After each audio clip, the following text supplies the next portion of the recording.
Yes. Jamie wanted me to stand here so she can get me. So PioBio and Adepto were two companies in one. Adepto Medical handles all our infusion pumps, and then PioBio handles all our patient monitoring equipment. We sell, rent, repair pretty much all makes and models, large volume pumps, syringe pumps, ambulatory pumps, epidural pumps, and then on the monitor side, we do bedsides, CO2 modules, AGMs, telemetry systems, and central stations, stuff like that. Currently, we've been sending out a ton of rental equipment just because of the current COVID situation right now, so we do a lot of rentals. Then we also have our own in-house guys that repair and service any equipment that you guys have to send off-site for repair. A few things we strive on is our quality. Our guys take a lot of pride in the work they do, and our turnaround time, which everybody says they have a fast turnaround time, but our guys truly do try to spin it as fast as they can. Sometimes they have competitions who can clear off the rack fastest, and we do keep our quality up though when we do that stuff, because we track stupid amount of stuff, how many times they see the unit, how many screws they have to spin in it, all this stuff. So that's about us. We're probably not the biggest company, we're not the cheapest company, but we take pride in what we do, and we're a small Midwest company, just wanted to help out you guys as best we can.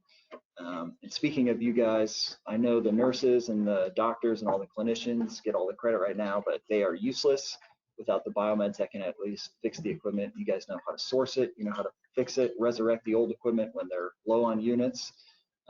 So just wanted to say thank you guys for all that you do in your communities, all here and then all over the country too, because you never know when our family is going to have to go and be in these hospitals. So thank you for you guys.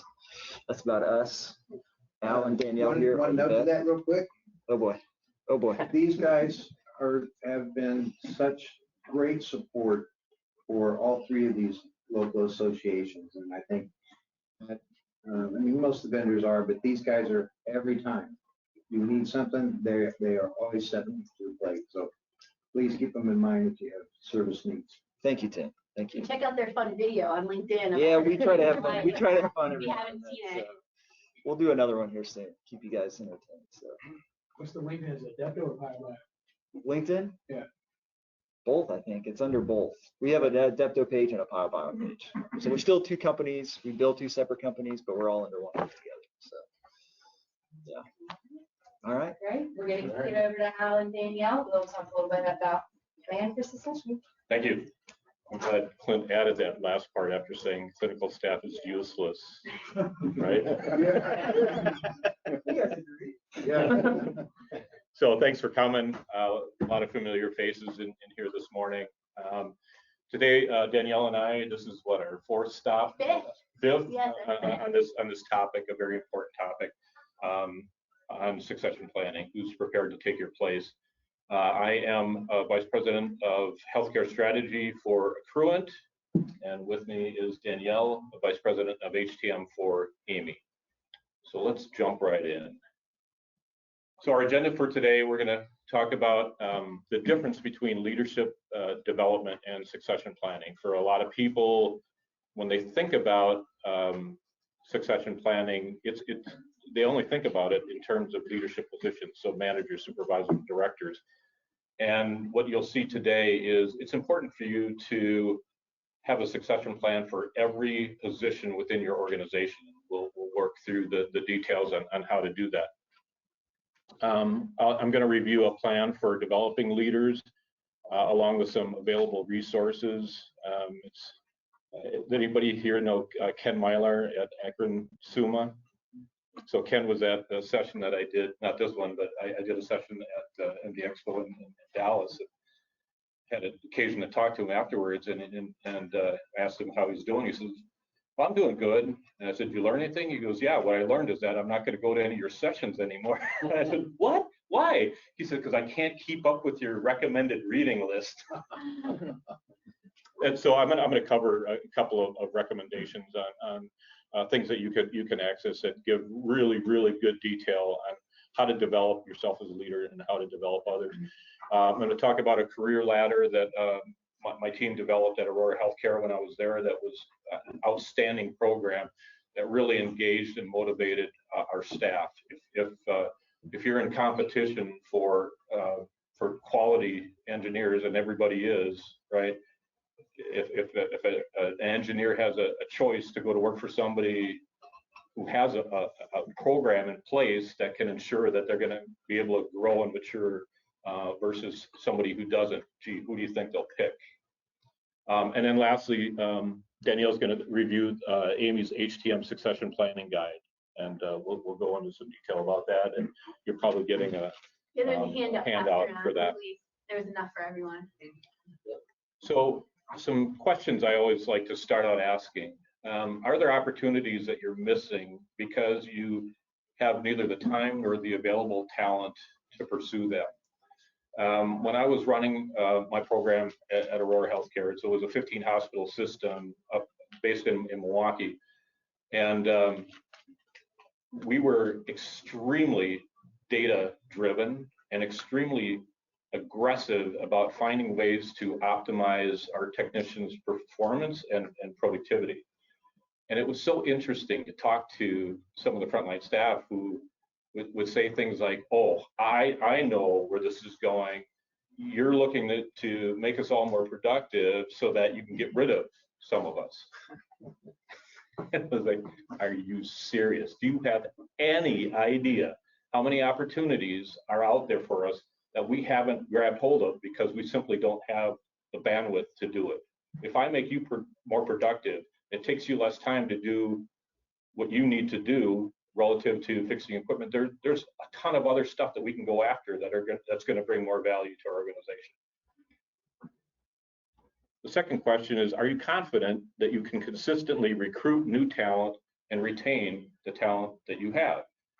Again, going back to what I said earlier, it's getting harder and harder to find qualified staff, right? People are retiring. If you look at the 24/7 salary survey and look at the statistics around the average age of people in our industry, it's getting pretty scary, guys. And so it's important for you to do as much as you can to retain the staff that you have and be able to recruit staff. And not over 50% of the field is over the age of 50. We just did a demographic survey. Who would that be? What? Yeah. And Just check the color of the hair, right? And from the survey too, it's only 10% women of the 7,000 HTM professionals that filled it out. Only 10% were women. And then the last question, how prepared are you if someone were to leave your organization? How this typically goes is somebody comes into your office and says, hey, here's my 2 weeks notice, or I'm going to be retiring next month. And you're like, oh crap, what do I do now? And so you right away you're going to get with HR and try and get a position posted and try and find somebody. And I'm very concerned now with the number of schools that have closed and the availability of qualified people that the tendency may be to start lowering the bar. We can't do that, right? And so we have to do better at making sure that people are prepared to take that next step. So let me tell you a story about a reorganization that we did when I was at Aurora.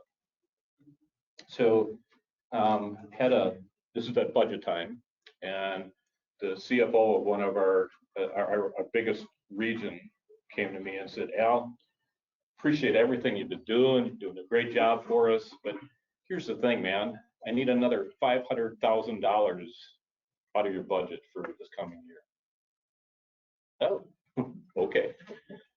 I didn't tell him he was insane. I mean, the wheels started turning right away. How can I possibly do that? I mean, we're pretty lean as it is. So I gathered my leadership team, and this challenge for us became an opportunity, because the only way that we could achieve that reduction was by insourcing some of the high dollar contracts that we had. Okay, so we did the analysis, we put a plan together, presented it back to finance, and they said, yeah, let's do it. So it worked. We figured if it worked in that region, why wouldn't it work in all of our regions? So we did this road show. We went to each of the regions and presented to the executive teams there, and they were all in. And so at the end of all that, I got approval for 19 FTEs. Do you know how unheard of that is today?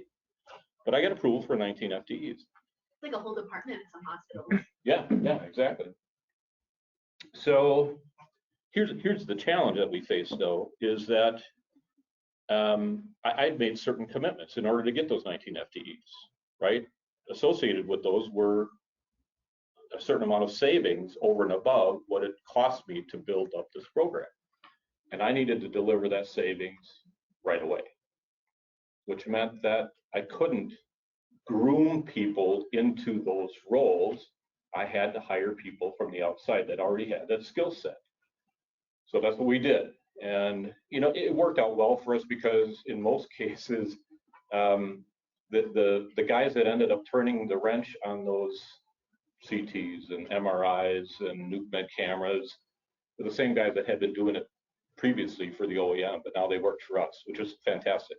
But this pained me to have to do that. And I brought my leadership team together and I said, this is the last time that I ever want this to happen. Starting today, we are going to build out a development plan to make sure that if more positions like this open up, I don't have to hire from the outside. I can promote from within. Let's start now getting our people ready for those next level positions, okay? And that's exactly what we did. And I'll show you how we went about doing that through the course of our talk today. So let's talk about the difference between leadership development and succession planning. So every year, Aurora had, like most of your organizations, I'm sure, a leadership summit. And we had this gentleman come and present, Benjamin Zander. He wrote this book, The Art of Possibility. Another reading recommendation if you haven't read it. It's a great book. Benjamin, if you don't know him, he's the conductor of the Boston Philharmonic Orchestra. And so he talked about the concept of leading from any chair with regard to his orchestra. And what he found was that the best performances was where everyone in the orchestra played as if they were the first chair. Okay. And so he talked to us all about the concept of doing that in business. And so we developed a way to do that. And I'll show you that. But one of the things that I always did was I always met with my new staff. So we had quarterly staff meetings where we brought everybody in from across the system, and I had like 120 people working for me at the time. And we'd do something high level, something inspirational. Often we would bring in a guest speaker. A lot of times it was a clinical leader from one of the departments that we served to talk about how the work that we did impacted them in a positive way. You know, again, really good stuff. And then we would break out into subgroups. So I had an area that was focused on general biomed work, a group that was focused on imaging, another group that was focused on finance and business development, and then our support team. So we would have these breakout sessions. And usually what I would do is I'd go do emails or make phone calls. And after a while, I thought, what a wasted opportunity that is. And so what I would do, and it's what I started to do instead, is I gathered all of the new hires that we had from the previous quarter and met with them individually. And what that gave me the opportunity to do is talk to them about who I was and what my goals were as a leader, and to give me the opportunity to get to know them. And because of some of the things that we did, we became the employer of choice in our area. And so anytime I had an open position, I had a stack of resumes like this that I could go through. And so I told them, I said, the fact that you're here says something about you, right? That you're the cream of the crop. Otherwise, you wouldn't be here, okay? But what that means for me is coming into this organization, you are my fresh set of eyes, okay?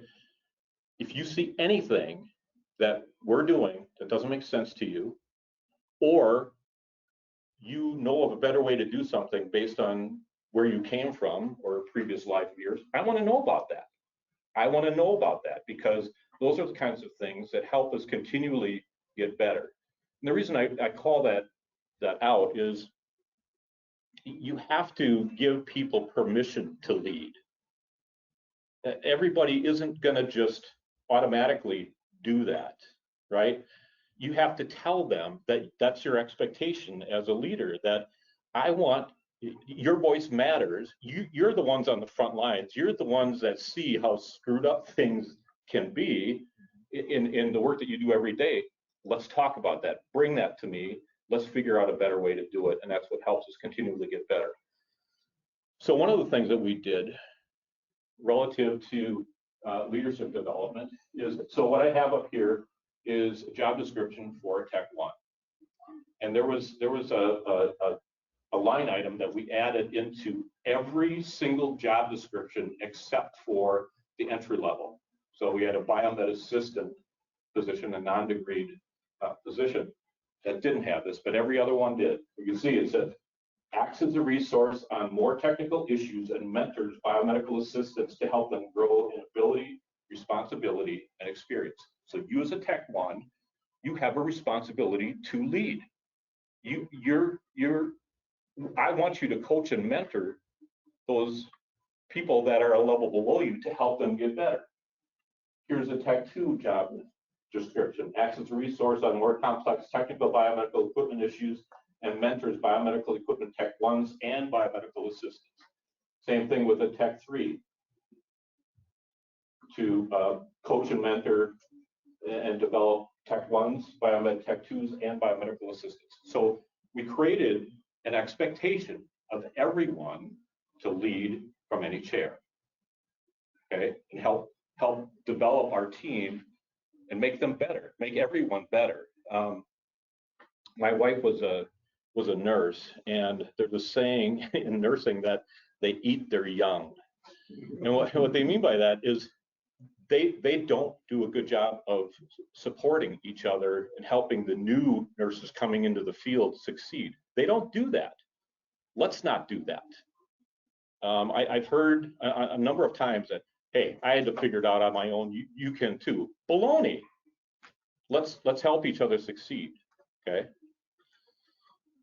So let's move on and talk about a plan for developing leaders and some available resources. So again, I've got a long list of recommended reads. These are two on the topic of leadership development that I highly recommend. John C. Maxwell has written a ton of books on management and leadership.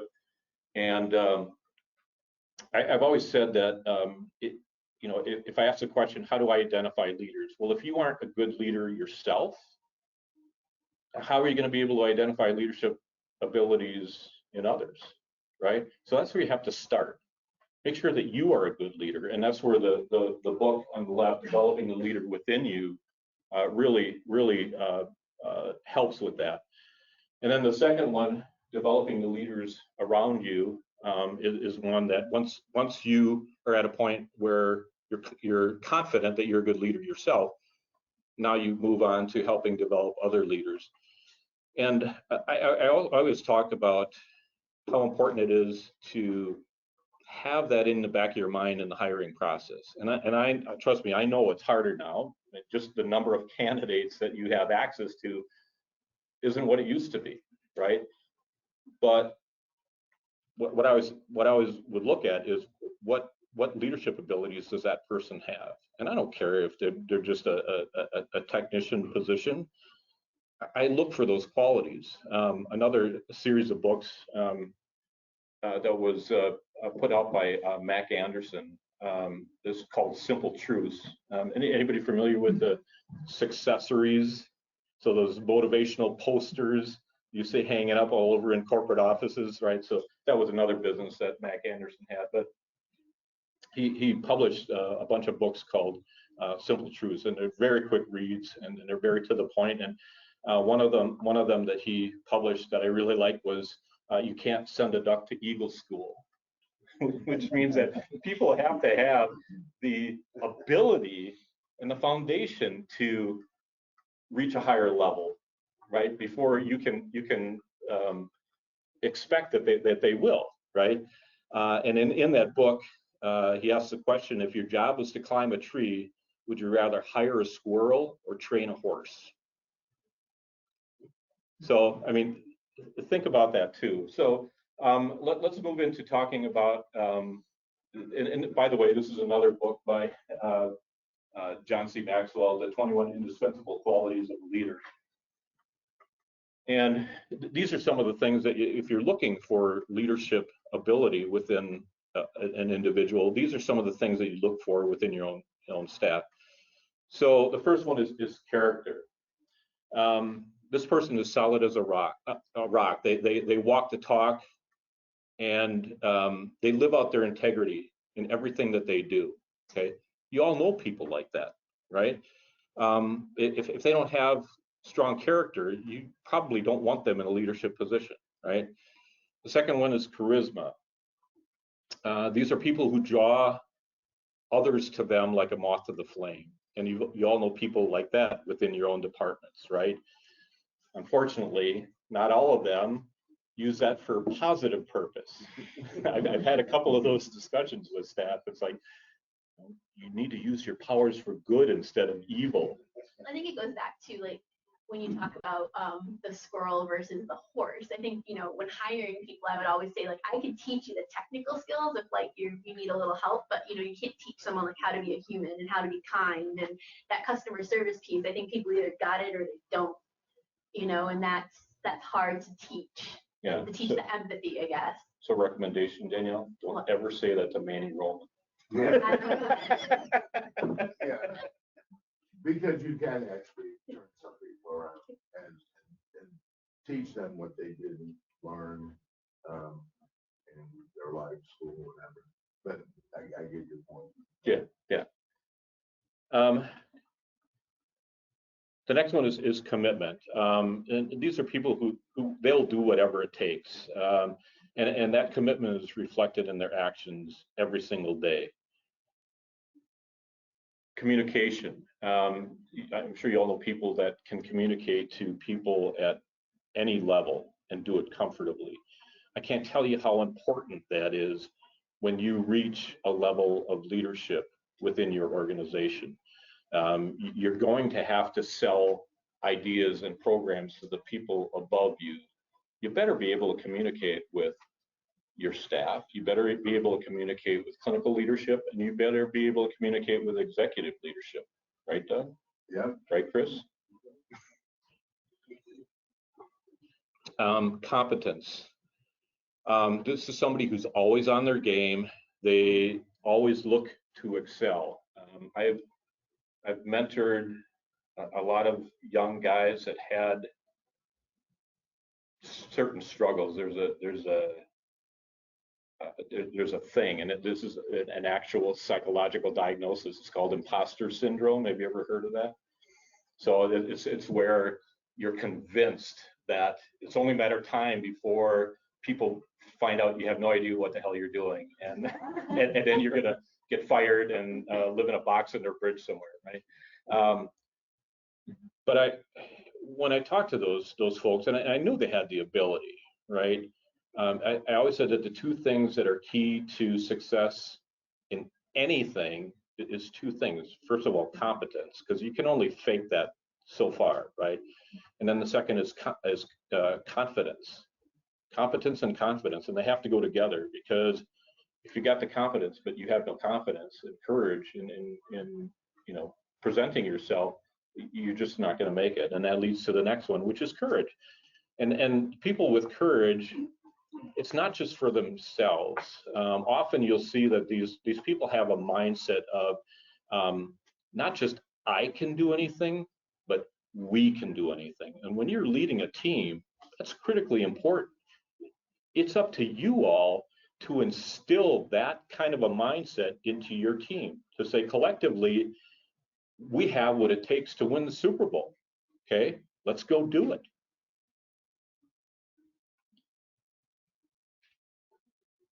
Discernment.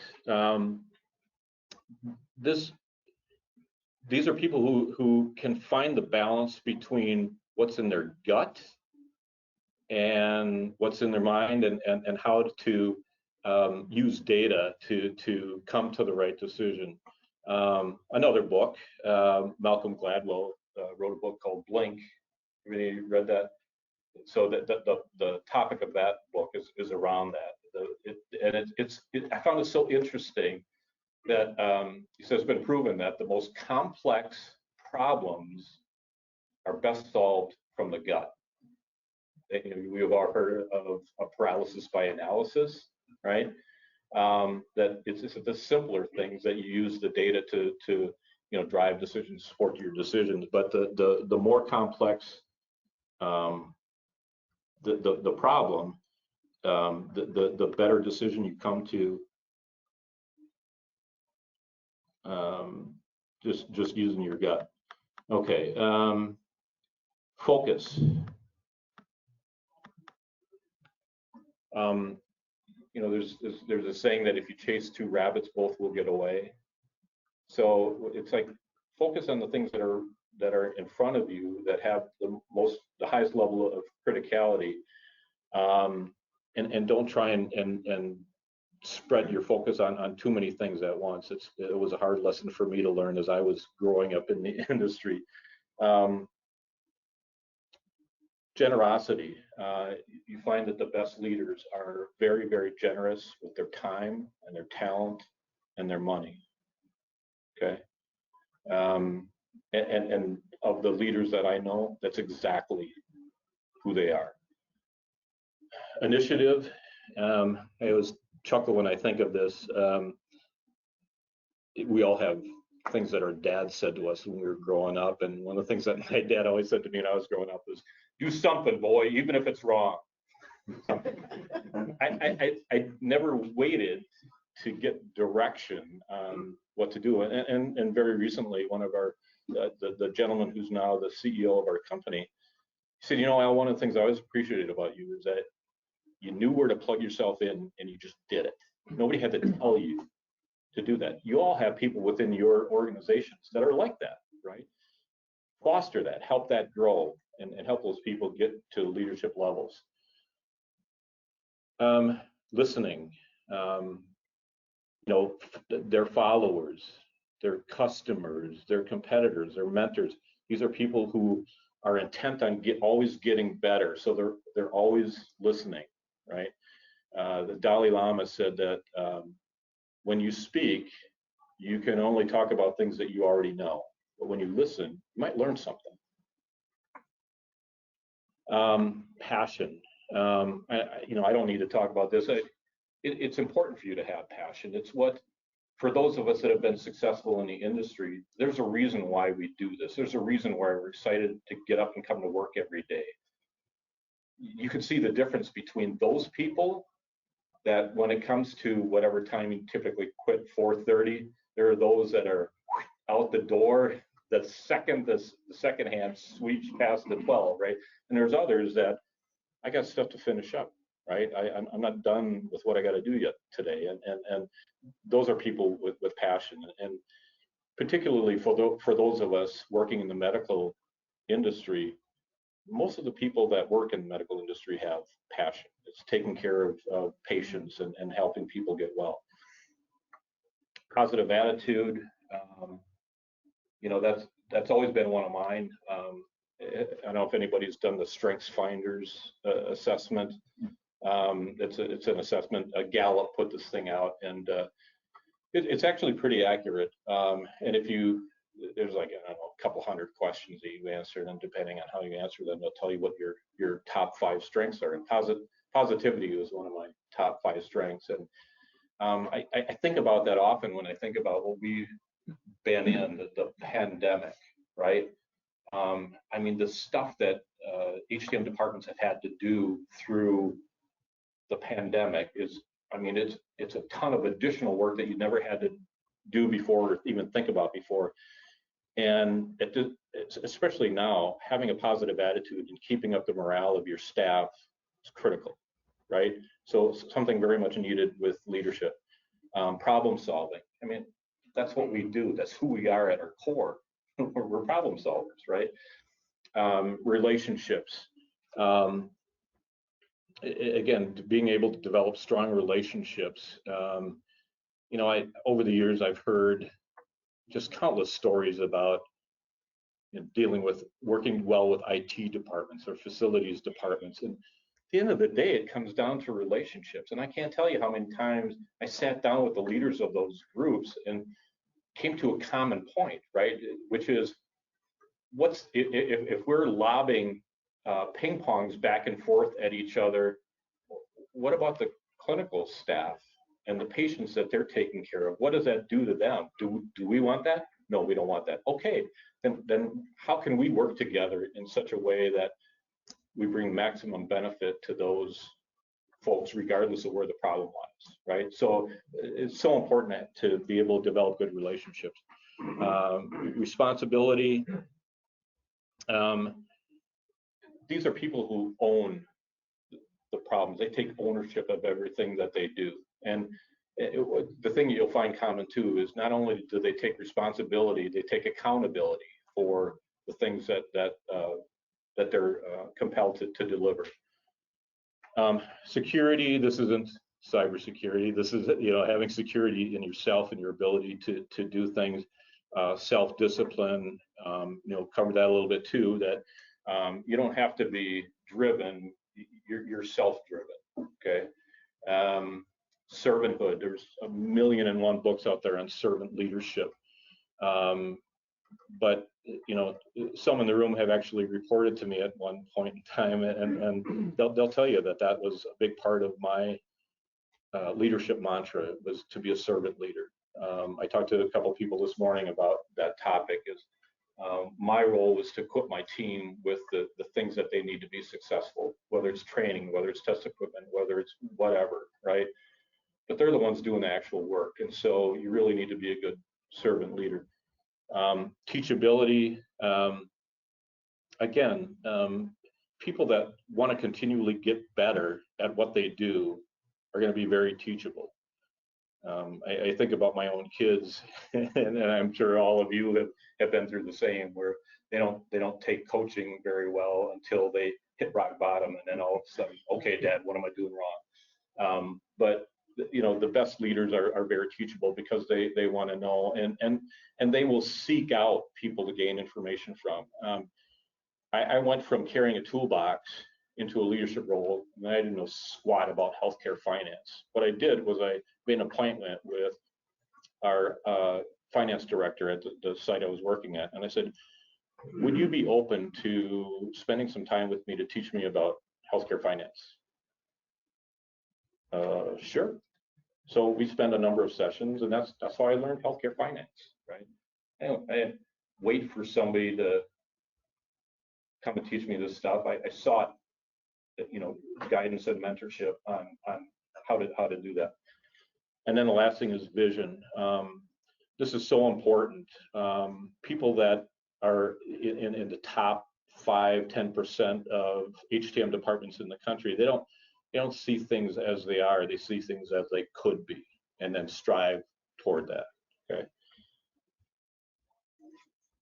So how do you develop them? And I'll just go through this real quickly. There's the 70-20-10, which I'm sure you're all familiar with. 70% on-the-job training, 20% coaching and mentoring, and then 10% formal training. Stewardship delegation, another book, 7 Habits of Highly Effective People, is something that Stephen Covey covers extremely well in that book. But basically, it's give your people the ability to take on additional responsibility, give them the outcome that you want, but then let them figure out how to get there. And if they need help along the way, come back and ask for it, and I'll help you out. And then create a development plan, set up one-on-ones, classes, readings, and seminars. Most healthcare organizations have leadership development program. You can get people involved in those, get them signed up. AAMI has a ton of resources. We're going to go through some of those. And then the 2 books that I talked about by John C. Maxwell are very helpful as well. And so this is just some of the the detail behind the 70-20, the 10 model. So at this point, I'll pass the baton to Danielle to talk about some of those AAMI resources. Yeah, so yeah, we have a couple of, no, it's fine. I just have one slide and then it goes back to you, right? So AAMI offers a lot of resources. These are all free. So you go to our AAMI store and type in these titles. You can access them. Our HTM career book, handbook just got a facelift. We're going to do a facelift on the leadership development guide too. So it looks, so it's all updated. But so basically these two guides are great for whether you want to develop into more of a leadership role or just progress your career in HTM. Both of these guides have assessments within them, and you can kind of write down your goals and see where you're at and what you need to do. So it talks about everything from, you know, just starting out in the career, from education to certifications to different types of training and techniques to really move up.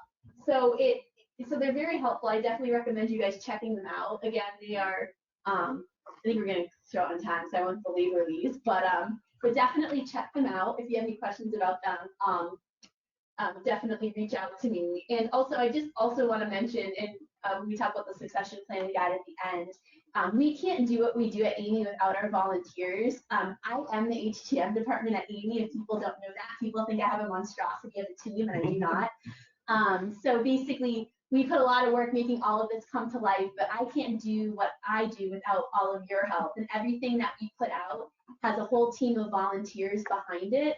So if anyone's ever interested in getting involved, we have the Technology Management Council, which made these guides. And when we talk about the succession planning guide, the Healthcare Technology Leadership Committee, the HTLC, also did that as well. Al was on that team. Doug is on the HTLC. I know Chris is a big volunteer at AAMI as well, and on different committees. So it's definitely a great way to give back. And everything that we do also comes from suggestions from the field. So even if you don't have the time to volunteer, if you have suggestions, please reach out. We're here to help. And without the voice of the field and the voice of all of you, we can't do what we do. So I just want to put that little plug in. Here you go.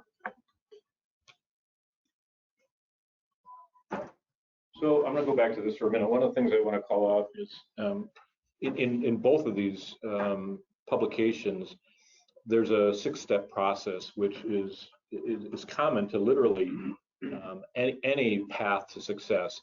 You determine your goals, both short-term and long-term. You identify your needs, what skills, knowledge, resources that you need in order to achieve that goal. Assess your current state, which of those do you already have? Identify the gaps, which ones you still need, and then you create the plan, you work the plan. And every leader, the good leader I've ever worked for, had that mantra, was to plan the work, work the plan. Okay. Yeah, there's all templates in there as well that you can fill out in the back. Right. So let's talk about developing a career ladder. So I'll walk through this pretty quickly, but the purpose of a career ladder, and again, I talked earlier about developing a culture where you're constantly developing leaders and creating opportunities for people. And so the objective was to acknowledge a person's performance and accomplishments. I think that this presentation should be available to everybody, so you don't have to go crazy trying to jot down Yeah, I notes. think they said they email all the presentations out, but if for some reason you don't get it, just let us know. We're happy to share it. Set expectations for future performance, provide a link to job description standards and performance, career growth, provide career growth opportunities, and then support recruitment and retention of CE techs, and then direct efforts for attaining goals. And so, I mean, you have to have this timed out well, and the way that our year was structured was early in the year, like January and February was when we did our annual performance reviews, and then from that we would have discussions with technicians about what their long-term goals were. Right? Where do you see yourself in 5 years? Okay, what are some things that interest you, and where are some areas that you want to develop? And trust me, I had some people that would come back and say, well, just tell me what you want me to do and I'll do it. It's like, that's not how this works. That's not how this works, right? I don't own your career, you do. Okay, so let's work collaboratively and figure out how I can support you to achieve your career goals. Now, if what you tell me is 5 years from now, I see myself doing exactly what I'm doing today, that's fine. Okay, no qualms with that, but don't expect me to promote you for that. That's not how it works, right? You don't move from a Tech 1 to a Tech 2 to a Tech 3 based on longevity. I'm telling you, if you have 40 year seasoned technicians with a lot of skills and knowledge working on entry level stuff, not going to be long before you price yourself out of a job, right, Chris? Yeah. So that's really what this program was about. Now, I mean, I acknowledge it's different if you've got a small community hospital with 1 or 2 techs. That's a whole different thing, right? But if you've got a larger department, and I mean, you should have the ability to do something like this. And so what the gist of it is that we would, any opportunities that came up, we would post and make sure that everybody knew about them, give them the opportunity to apply for those opportunities. But again, I'll go back to the discussions that we had during those people's performance reviews, okay? And then, like, so again, talking about the succession of doing the performance reviews early in the year, right on the heels of that came budget time. So then I would review all of those career aspirations and what my business needed, both immediately and going forward, and would start making investments accordingly, right? Start setting up job shadowing and starting getting people trained so that when an opportunity did open up for that person, they could step right into that role. Again, going back to the story I told earlier about not being able to do that. I didn't ever want to be in that situation again. And so when we go through the succession planning guide, you'll see how that's applied. And then, yeah, again, we made it clear to people that promotions were not based on years of service. They were based on continual learning and advancement, and learning new skills to achieve that higher level, right? And then people that were best qualified would get those promotions, and look at the considerations: leadership, performance improvement, initiative, compliance with clinical engineering data integrity policy, which we put a lot of emphasis on, technical competence, communication effectiveness, compliance with CE policies and procedures, and then personal and professional development. I think a good point of reference is it's the value proposition, right? It's you as an individual, what value do you return to your employer? So even, to the example of a community hospital with 1 or 2 employees, if you're a biomed person in that type of an environment, you're kind of a little bit stuck, but you got to broaden your horizon. So those facilities, maybe they have a facilities director or a facilities leader that's getting close to retirement. So you start to broaden your prospects. Not only do you do biomed, but you dabble in, you provide that value proposition back to them. Hey, you know what, I can help you out here. Or telecommunications. Maybe you get into the IT space a little bit.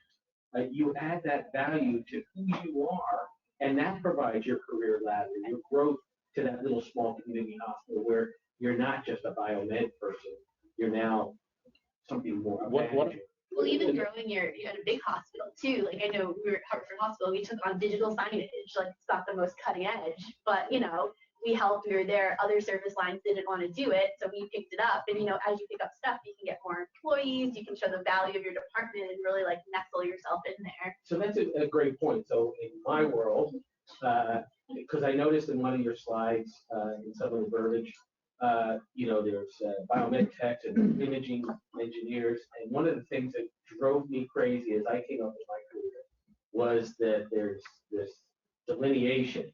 Amen. And these imaging guys, you went outside, you had to hire, you had to go outside, and these folks that you hire from the outside, they don't understand the inside. right? Yeah. Especially in a hospital environment. And if it's an MR tech, that's all I'm doing is MR.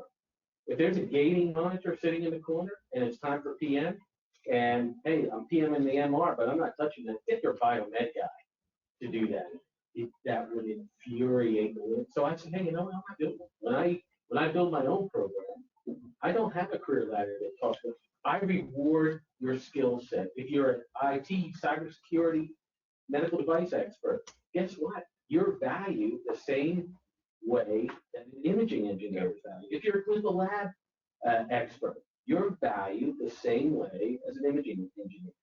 And it's so far, it's worked. Yeah. And I did that at VA Boston too. I remember stopping that delineation. We had pump month. We did it all in 1 month in April, and there was a lot going on that month. And I said, everyone needs to take a couple hour blocks. And the radiology guys were like, I don't touch pumps. And I was like, well, if you can take apart an MRI, you can take apart a pump. But if you can't, I'm really concerned. And everyone ended up, they probably all hated me, but everyone ended up doing it. And we're trying to like break that delineation, because at the end of the day, like I explained to them, we're here for the patient. And if this needs to be done for patient care, you're part of the team and we all need the help. Well, and it's, I've walked into departments where the imaging guys read the newspaper or something. Yeah, exactly. And you don't think that the biomed folks are driving them crazy? Yeah. right, yeah. They're slammed with, Yeah. oh, Yeah. Well, and there's so many other things that are in that Yeah. room that need to be addressed. The angiographic injector, the workstation, all kinds of other ancillary things that should be part of their responsibility, not just the imaging device itself, right? So 100% agree. So again, it goes back to that question very early on of what opportunities are you missing out on because you don't have the bandwidth. So to your point, like things like equipment distribution, right? That's part of asset management, is it not? How much money is your organization throwing away on rental equipment because they're not doing a good job of managing that, right? I mean, so yeah. nurse Yeah. call, Yep. all Yeah, of that. equipment planning, Yeah. all of that. So I'll just very quickly, I mean, so this was actually a visual of the career ladder. You'll see that, you could move into an imaging tech position from any one of the 3 biomed tech positions, depending on, I mean, because some people came in with a higher skill set than what their position was, right? So I wanted to let those people have opportunities. And then there were others like a business systems analyst or a clinical engineering analyst. And then you could move your way up into leadership as well, if that's what your aspirations were. And we also had a career ladder for our support staff. So if you're a customer service assistant or admin, you can move into a report specialist position, a business development finance, business systems analyst, or a clinical engineering analyst position. So I don't want to run out of time here before we jump into this part of it, which is important. All right. So this is EV's succession planning guide. It just came out last summer. It was made by the Healthcare Technology Management Committee. And, with the aging workforce and compounding with a lot of people entering the field right now, we really felt that this was a big challenge to really sit down and plan ahead. And, when it comes to succession planning, you should be doing it for every position in your department, not just the leadership, where a lot of people associate succession planning with leaders, but you need to have a plan for everything. And do you have the clicker? Oh, yeah, sorry. So why would you want to succession plan? And I think when we go back to Al's attributes of a good leader, it shows 1, good communication. It shows transparency, right? Because you're talking to everyone on the team, understanding their goals, and you're also setting a clear pathway that aligns nicely with Al's career trajectory plan, that everyone is being treated the same and consistently. There's requirements to get to be a BMAT 3 from a BMAT 2. And I've always found if you treat people fairly and treat everyone the same, staff is a lot more happy. And when staff sees they have a clear trajectory to move up and it's being done fairly and consistently, they're more apt to stay, and it really helps retention as well. So here is, you guys should all have this. I printed it.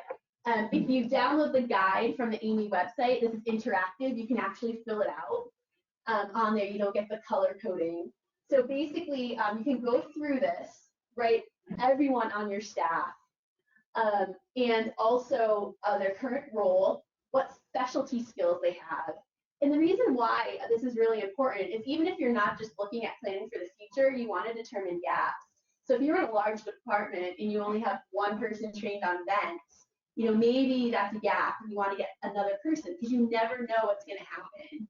You don't want your top employee or any of your employees that are critical to come in and say, I'm leaving tomorrow, I won the lottery, I'm not coming back to work, right? You shouldn't be panicked. There should be a process in place so that you have somewhat of an idea. And for smaller departments, maybe it's not logical to have everyone cross-trained on everything, but you should have a plan. We'll just use the lab as an example. Maybe you're doing some of the analyzers in-house, and those people are hard to find. So maybe your plan is temporarily you go on a service contract for 6 months until you find someone if there's no one internal to do it. But you need to have a plan if critical people leave, regardless of what that is. So then you write their next probable roles. And then we determine, well, how quickly are they ready to move into that role? If you choose immediately, the cell will automatically turn green. If you choose 1 to 2 years, it's yellow. Maybe they have a few more skills they need to develop to move to that next role. And maybe they're a long ways away, or it's just never. So that would turn red.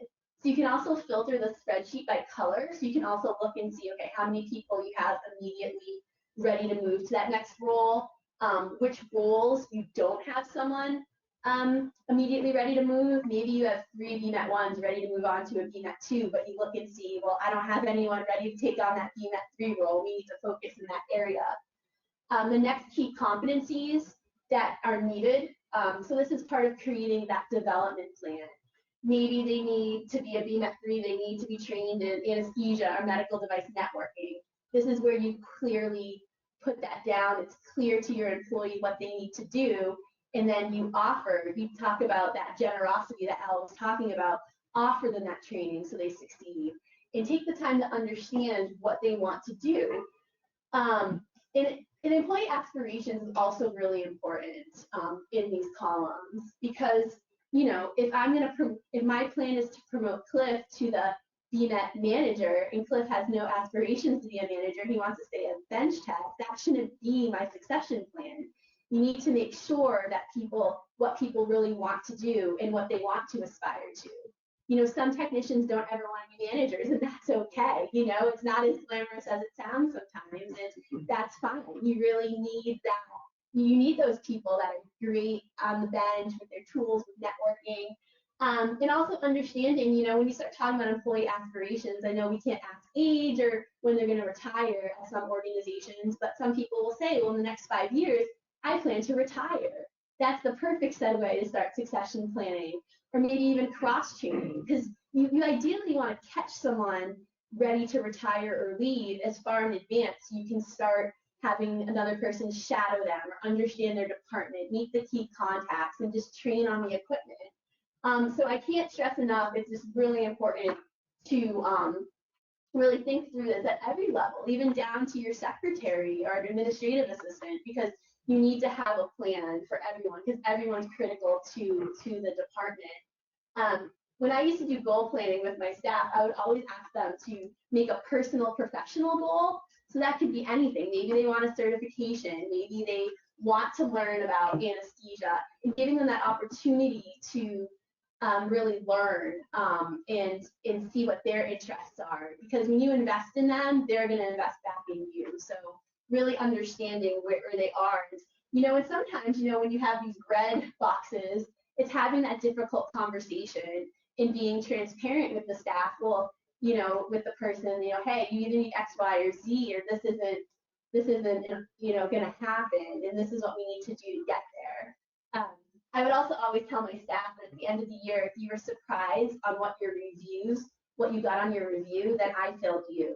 Because you shouldn't walk into a review and get a bad review and be shocked, because performance is every day, all year long. And you should definitely be sitting down and looking at this at least every 6 months, because people have personal and professional changes in their lives. Maybe at one point they really wanted to be a supervisor, but now there's something going on personally where they just can't do that role anymore. So it's important to keep updating it too, and not just, it's really a working document and not just do it and just leave it sitting in a desk.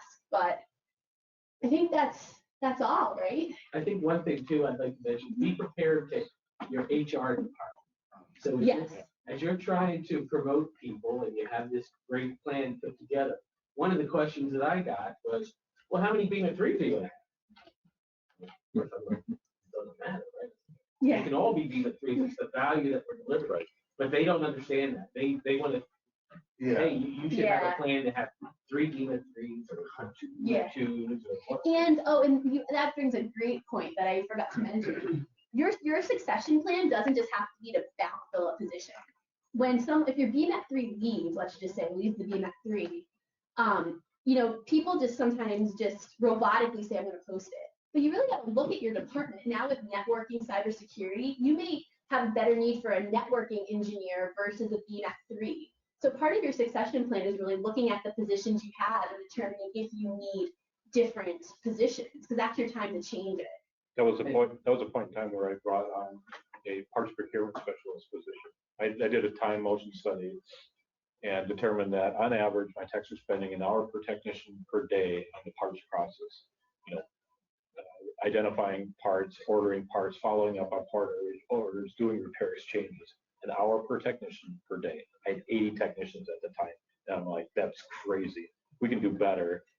Hired a parts procurement specialist instead of a technician position that I had open. Made every single one of my technicians more productive in the process, and ended up with a better process at the end of the day, where we had the ability to rate vendors on quality, on turnaround time, DOA parts, wrong part deliveries, and when we found a quality part at a good price, it applied to everybody, not each individual technician doing their own thing, and then the value from that not being dispersed throughout the entire organization. And don't underestimate your administrative staff too when you're thinking about promotions. Your administrative staff answers the phone, they know all the departments, they have all the contacts, they know the different types of equipment. They can make a great BMAT 1. And people sometimes laugh when I say that. And then I was talking to Mark Manning at the Mayo Clinic, and he said that he promoted his secretary to be a BMAT 1. So definitely think creatively when you're looking at this. One thing too I've found that I've seen a lot of leaders do that's a huge mistake is feeling that you have an opening, you must promote within, or you must fill it from the outside. You don't have to fill that role. Right. So if you have somebody, for example, that was a surgery biomed, that worked primarily in surgery, you don't have to put somebody else in the surgery necessarily. You can break that up and have 3 people kind of helping to cover that role. Right. To develop those 3, and maybe you hire a BMAT 1 to come in and do your infusion pumps that no one wants to do, and you can groom 3 people to fill that one role, and then maybe later on fill it, maybe not. Maybe Yeah. That's the important part of having a plan. It doesn't have to be robotic. Well- Someone leaves, we hire someone new. And because of the shortage in our field, what I did over the years was there were no BMAT 3s. They weren't available. So if the 3 retired, it became a BMAT 1. If a senior imaging guy retired, I'd try to actually see if somebody on the bottom side be interested in imaging, because they were also hard to find. And lab is hard. I always had the hardest time with lab. Like you go and interview someone, they're like, well, I PM to centrifuge once, and I'm like, Yeah. that's not really lab. Like, Tyler, I think that really was the point what Yeah. Danielle was talking about. There was, you have a position open up, and to your point, let's say it's a BMAT 3 position. Don't just go ahead and post that position. Pause, take a step back and say, what do I need most in my business right now? Maybe it isn't a BMAT 3. Maybe it's something totally different. And then use the position to fill that. well, not just like, you said fill that role, but rather than looking at it as, well, I'm going to put John in that role. Instead, you say, well, how about we divide that up and get multiple people? So I've got 10 BMAT 2s that are all hungry. Rather than promoting one of them, why don't we give all 10 of them some of that to be able to learn and grow? Rather than what you wind up doing is you create this pyramid effect, and certain guys move up and certain guys just get forgotten at the bottom and never go anywhere, whether they're at smaller sites or whatever. And if you can spread that knowledge out to all those BMAT twos. And maybe one rises to the top and that's the morning eventually, but Yeah. give them all a chance. Hey, we're going to do a rotation. On Monday, you're going to be in surgery. Tuesday, you're going to be. Wednesday, you're going to be. And work all of them into that role rather than just putting one person. Yeah, I think that and I'll warn you, one of the things that you'll hear from certain people is, well, if you want me to do that, you're going to have to promote me and pay me more, right? Yeah, I mean, it's going to tell you something about that individual, right? I mean, right out of the gate. Yeah. But my mantra was, you don't get promoted into that position until you demonstrate the skills necessary to do that role.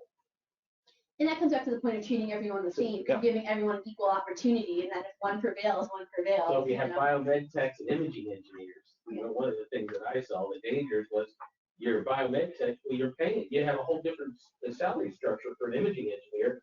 I want to get paid like that, so make me an imaging engineer, and, sometimes that skill set is different and they may not have that skill set. And, So you create a lot of disappointment. and to Chris's point, We're we're over. We're over. 11:03. Yeah. Just one last point that I want to make. Related to employee aspirations, and it goes back to the concept of being able to identify leadership ability within certain people. Not everybody sees that in themselves, and as a leader, I think it's incumbent on you to be able to recognize leadership abilities in others And bring it out. and bring it out in them and promote them, psychologically to let them know, I've seen this in you, man. I know that this is something that you can